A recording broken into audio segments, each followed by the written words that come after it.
Yo gang, I got 2 game-changing muscle groups for you that are gonna make a big difference, basically everything that you're doing. But the thing is, these areas are typically underutilized and falling asleep because of the fact that we sit all day, we're not using them a lot in our daily life, and as a result, they are a weak link in almost everything that you're trying to do. First up, we got the upper body.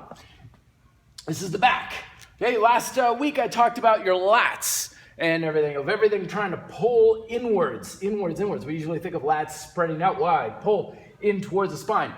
It's a number of muscles that connect, not the big stuff with the lats or the traps or anything, but there's a small group that are part of your rear deltoid, your upper back, even to a certain degree, one of your triceps muscles does this because it comes underneath it and attaches to the scapula.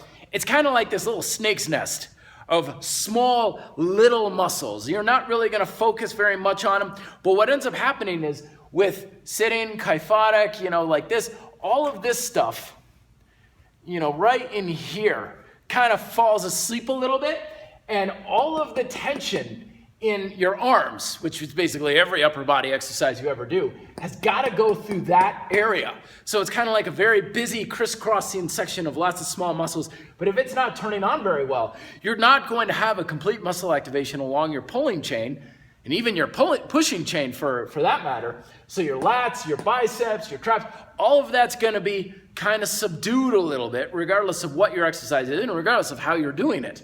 So what I recommend is rows and pull-up exercises, isometrics at the both extension and the full concentric tension at the top, and focus on tensing the hell out of this connection with your rear deltoid right into your back, right in there. And turn those suckers on a lot. Try and keep them on for every exercise you do. I don't care if you're doing freaking wrist curls, leg raises, anything that involves your arms should have these on to a high degree.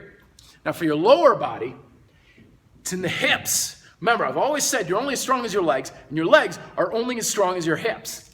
Particularly your hip flexors, your gluteus minimus, and your medius. So it's not so much the maximus here on the back side, we're talking the stuff on the side and the front.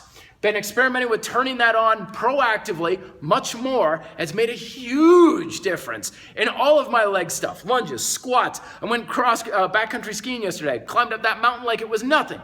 This is a huge missing component. How do you train this? Get down in a squat and turn those suckers on as hard as possible. Use assistance with your arms if need be, but wider squats, medium squats, and especially narrow, close squats with your knees together, and turn on those hip muscles as hard as possible. When those start getting stronger, guarantee it's going to have a major carryover to a lot of your exercises, both calisthenics and weight, anything you're doing, walking. It's going to make everything better.